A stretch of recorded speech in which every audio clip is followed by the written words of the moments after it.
Hey, Kowlasky here. Welcome back to another video. Now this video marks a new beginning on the channel. This is a new series in which I'm gonna cover how every single world champion got their title. Now we're going back to 1834 for the first unofficial world chess championship played between Alexander McDonnell and Louis de la Bourdonnais. I hope that's right. You know, this is how the series is going to be structured. It's going to be you know, a little bit of an introduction here, like a little bit of history lesson, but I'm going to keep it short, and then we're going to go over to the interesting games that you came here for. The Frenchman was regarded as one of the best players in the early 19th century. He defeated many of the top players back then, including William Lewis and also Alexandre de Chapelle, the chess player that was considered between the era where Philidor played and Bourdonnais era to be the greatest player alive. So he had a great teacher, and he decided to become a serious chess player in about 1980, and he was pretty much beating everyone around, also in England. And then we have Alexander McDonnell, who he was a secretary of the Committee of West Indian Merchants, and he really liked chess, and so he had as a teacher the player William Lewis. The legend says he became so good that Lewis, fearing his reputation, simply refused to play him. So he had also a match against Captain Evans. Of course, we know him because of the Evans Gambit, and he lost that match. That was in 1825 or 1826. And then later in 1834 he decided to challenge the Frenchman to a duel, obviously on the chessboard. Now this first game is gonna be one of the most famous games ever played, and this really remained in history as a beautiful display of what a center can do. So we have c5, and now actually we have Sicilian defense, and we have simply normal open variation. But now here the Frenchman decides to go into the Kalashnikov variation. That's what is named today, and this has been played at the top level, knight b5 is usually played here, but in that time, knight takes on c6 was considered the best move. Also Staunton referred to this move as the best move, because going back with the knight is inferior. They are right, but then again, knight b5 in recent history has proven to be the best. Okay, so you have takes, b takes, and then now we have bishop c4. I mentioned that McDonnell is playing with the white pieces, so I just follow what they do. Knight f6, now normal developing moves, pinning the knight, obviously very normal. Now defending, and here a pretty dubious move, queen e2. The pawn was under attack, but now this move queen e2 simply allows black to play the move d5, and here McDonnell even takes the knight, which is an unnecessary tempo loss. Here, after bishop back to b3, you can really see that black center, and this is pretty much known that if black manages to play d5 successfully in the Sicilian, he's pretty much better. So you just have castles, and now just a5 threatening a4. So you have to take in the center, and now play rook d1, because of course now with a4 you take the pawn. So we have just d4 now, defending the pawn, and here again a pretty dubious move, c4. Much better would have been the move c3, now actually targeting the pawn, maybe forcing a move like bishop a6, and after a move like queen e4, now you would have to play a move like queen b6 defending. But at least now, I mean, you could technically trade, but this would be pretty bad, as now your knight is pretty much stuck.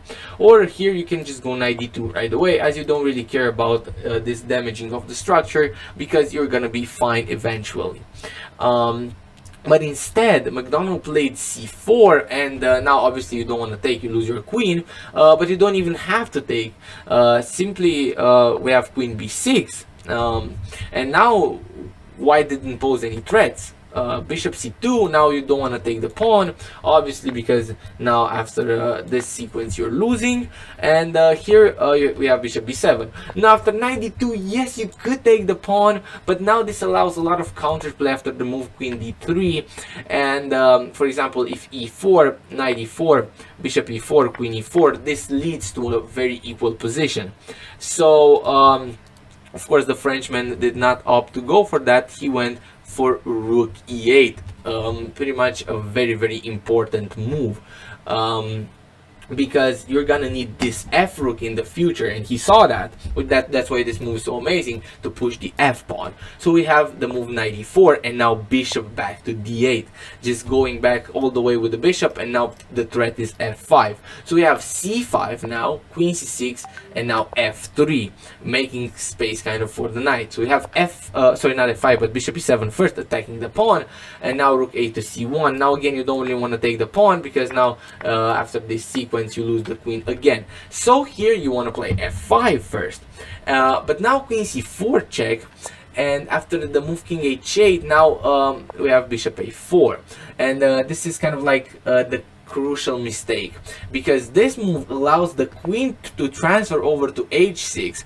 and not only that, but no, the black sacrifices the exchange to take, and now you're gonna see you have an immense attack. We have c6, e takes f3, and you know this pawn is just is gonna go to f2, so you have to play rook c2.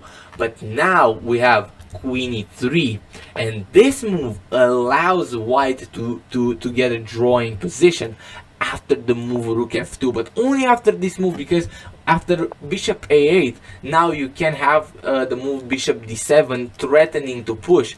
And so, for example, let's say you try to go e4, just like in the game you're gonna see. Now simply queen takes d4. For example, queen to g5 now, queen takes on e4. And now bishop c5, right, you're gonna get your exchange back. But white doesn't even care anymore, because now white is up a pawn. So technically this could have happened, but also here, for example, h6, and the position is kind of dry. For example, c7, bishop b7, for example, c8, queen, bishop takes, and now, for example, d3, and here queen takes d3, queen takes d3, rook takes d3, and now let's say rook takes c8, and this should be pretty much a draw, as you're losing this pawn. But in the game, what happened? White played king h1, and now he's completely losing, and you're gonna see, I think you remember this, this position. After f2 you have to stop the pawn, and now just d3, you go rook c3, I take, you take, I go e4, and you know, when I went over the game, now it was here that it hit me that, oh, I know this game. It continues queen c8, and now bishop d8, because you block. So I remember that this game, right? Queen back to c4, and now simply queen e1. You're threatening to just take the rook. You cannot take because it's mate. Rook back to c1, now defending. But now simply d2, and you force the queen to move. Sorry, the rook to move. Queen c5 first, because you want to attack the rook. But simply rook g8, just tugging the rook. You cannot do anything, right? So you gotta go rook back to d2, and now very nice move, just e3, closing the door on the queen. And now after the move queen to c3, just a brilliant move, a brilliant move. And I'm sure by this point you remember the game. It goes queen d1, rook d1, and now e2, and it was in this position that white resigned the game, because you cannot do anything. You're gonna lose a lot of material. For example, if you take the pawn, it's just mate, right? It's just mate, so you cannot take any pawns because it's mate, right? You take this one, it's mate.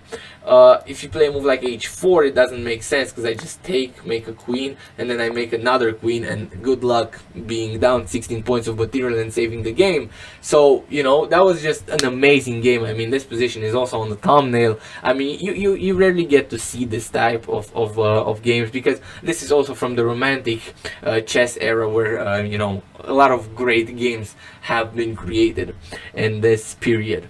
So that was one of the games. And now, because I found a very interesting game, another game, and I could not help myself from showing you this game. This is amazing. So it goes e4. Basically, the colors are reversed, so McDonnell is now playing with the black pieces and Bourdonnais is playing with the white pieces. So we have e4, e5.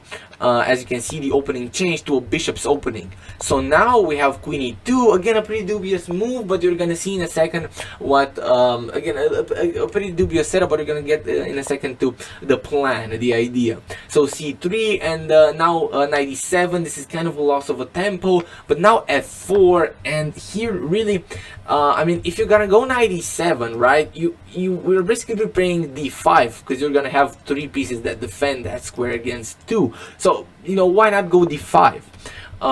Here, I mean, black didn't go d5 because let's here, for example, if takes, now you just go e takes on f4, and now you can take the pawn.